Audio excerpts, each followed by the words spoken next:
Commander Levet, or Commander Tactful as he was also called, was a regimental leader of the 35th Infantry during the Clone Wars. Commander Levet served under Jedi General Etain Tur-Makan during the war and was deployed at many extremely gruesome and bloody battles throughout the war. So I'm going to break down exactly who Commander Levet was and why he deserted the Grand Army of the Republic to become a farmer. Before we get into it, make sure you smash the subscribe button down below for more awesome Star Wars lore content. At the moment, around 50% of you haven't hit the big red button, so make sure you destroy it with the Force if you do enjoy the video. Just like every other clone trooper, Commander Levet was born on Kamino in the year 32 BBY and took the name Levet during his training under the Mandalorian warriors while there. After displaying incredible bravery and fortitude during his training with the Mandalorians, he was selected for a specialized training program which would eventually allow him to progress to the rank of Regimental Commander. After graduating from the grueling training program on the rainy world of Kamino, he was selected by the Jedi High Council to be placed in charge of the 35th Infantry under the leadership of General Etain Tur-Makan. Shortly after being released from Kamino, he was deployed to the Battle of Chilora with General Tur-Makan, leading the 35th Infantry into the fierce conflict. His main objective on the planet was to ensure that the civilians were safely and quickly evacuated off-world, fulfilling a promise made to the local creatures there prior. Unfortunately, the human civilians on the planet were absolutely disgusted that a distant military power like the Republic had arrived on their world and forced them to leave their homes and property, staging a massive resistance against the clone troopers. Because of this, most of the human colonists on the planet refused to leave, and Commander Levet was forced to use the full power of the 35th Infantry on the local population, holding them with cold metallic blasters up against their heads, fingers on the triggers, forcing them to leave the planet. Now, this move from the Republic was of course unbelievably controversial, so let me know in the comments how you feel about the Republic forcing colonists to evacuate a planet with blasters pointed towards their heads. It's certainly not the Jedi way, but General Tur-Makan was forced to do this because of the orders given to her by Republic High Command, so let me know down below what you think.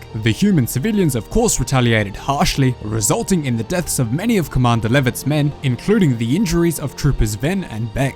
Ven was operating an E-Web heavy repeating blaster, but was wounded when a human civilian hit him with an artillery round, horrifically damaging his flesh. Commander Levet found Ven lying unconscious near his turret and tried to resuscitate him without success. Although Levet and his brothers could not find a pulse on the trooper, thankfully General Tur-Makan was able to sense his life energy through the Force, allowing him to be sent to medical care swiftly, saving his life. Such a tragic near-death story. I'm really glad he made it through though. Following this, General Etain Tur-Makan continued to assist in the forced evacuation of the planet and did manage to get many of the human civilians off-world, but killed many of them during the process because she felt that the deaths of her men weren't justified. Again, this is a very grey area, so let me know how you feel about a Jedi General coming to a planet and killing civilians despite them not wanting to leave. Fortunately, Levet and General Tur-Makan were eventually able to complete the evacuation of Chilora and sustained no more casualties on either side, making a somewhat successful mission with some very big skeletons in the closet for both sides. Following the bloody mission on Chilora, Commander Levet and his 35th Infantry were swiftly moved to the Battle of Gaftakar, where they were deployed to assist Arden Skarada and the Omega Squad to help gain control of the system and capture the city of Iat from the Separatists. While there, ARC Trooper Sul was deployed to the Gaftakar system to help train the local rebel forces on the planet along with Commander Levet. This system allowed Sul and the 35th to pass their training down through the hundreds of thousands of rebel fighters on Gaftakar in an extremely short time, rapidly preparing them for the increasing threat of the Separatists. Shortly after implementing the program, however, Sul went missing on the planet, being thought to have deserted the Grand Army. Because of this, the Republic disgustingly sent 2 covert operations troopers to the planet to assassinate ARC Trooper Sul for his betrayal. Once word of his disappearance reached Commander Levet and the Omega Squad on the planet, they quickly dispatched Darman to search Sul's apartment, where he encountered the 2 covert operations troopers who believed that he was Sul, leading them to try to assassinate him. This action absolutely disgusted Darman, who was furious that the Republic would send clones to kill their own brothers. Following this shocking revelation, Levet and the 35th stayed focused on their mission to capture the system and continued with their objective. I have a full video on the shocking clone covert operations troopers on the channel, so make sure you click the card on screen now if you want to see that. Eventually, 5 of the Omega Squad was injured and one of Commander Levet's men, Sergeant Tell, was able to assist him in getting urgent medical attention, forming a very close relationship with the Omega Squad and Levet. Eventually, the combined forces of the two were successful in defeating the Separatist forces on Gaftakar, leaving minimal casualties for the Republic. Following this, the tragic day of Order 66 took place, and instead of choosing to obey the horrific order, Commander Levet decided to desert the Grand Army of the Republic. Levet quickly contacted selected freighter pilot Nyreen Volan, who he discovered was smuggling rogue clones out of the Grand Army of the Republic to Kiri Marut, a location on Mandalore which was the home to Clan Scarada. Nyreen Volan was also able to smuggle the body of Commander Levet's fallen Jedi General Etain Tur-Mukan after she died attempting to save a clone trooper's life after jumping between him and a panicking Jedi Padawan's lightsaber blade, severing her spine and brutally killing her instantly. Many of the Scarada clan were left in tears after her death, and some even on the verge of madness because of the deep connection that they had with her, including the fact that Darman and Tur-Makan had a child together called Venku. Not long after, Levet and the Yayak squad, who I also have a video on, which is in a card on screen now, joined the Scarada community on Mandalore and undertook numerous jobs like carpentry and farming. Levet himself loved farming and absolutely loved the open space that was provided at their new home, free from fighting, conflict and battle. Commander Levet and the Yayak squad were able to understand farming and carpentry because of the numerous books that they had read, helping them to truly hone their skills. Eventually, Commander Levet, along with the Yayak squad, became the primary food and supply providers to the Clan Scarada community, living a prosperous life.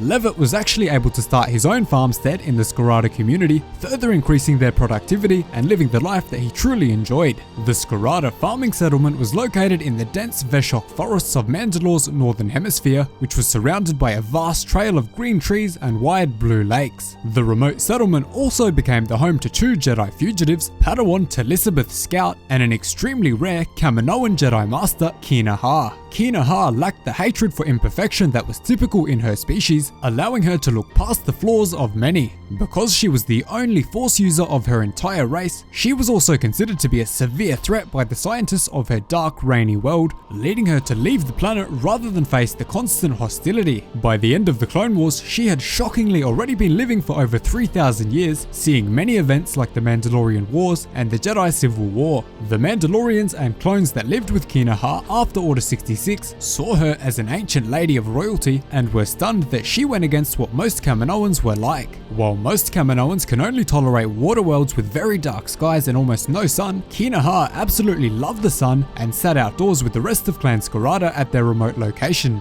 But she did have to wear a cap at all times outdoors. Unlike the rest of her species, she was also known to have a sense of humor. So that is the full story of Commander Levet, the clone commander who fought through many of the war's most gruesome battles, eventually going on to work with Clan Scarada as a farmer. Let me know down below if you're happy that the clone commandos of the Yayak squad and Levet were able to find peace after the war, instead of being forced to continue serving for the Imperial military. Thanks so much for watching, really hope you enjoyed the video. Remember to smash that like button if you enjoyed. Cheers guys, hope to see you in the next one.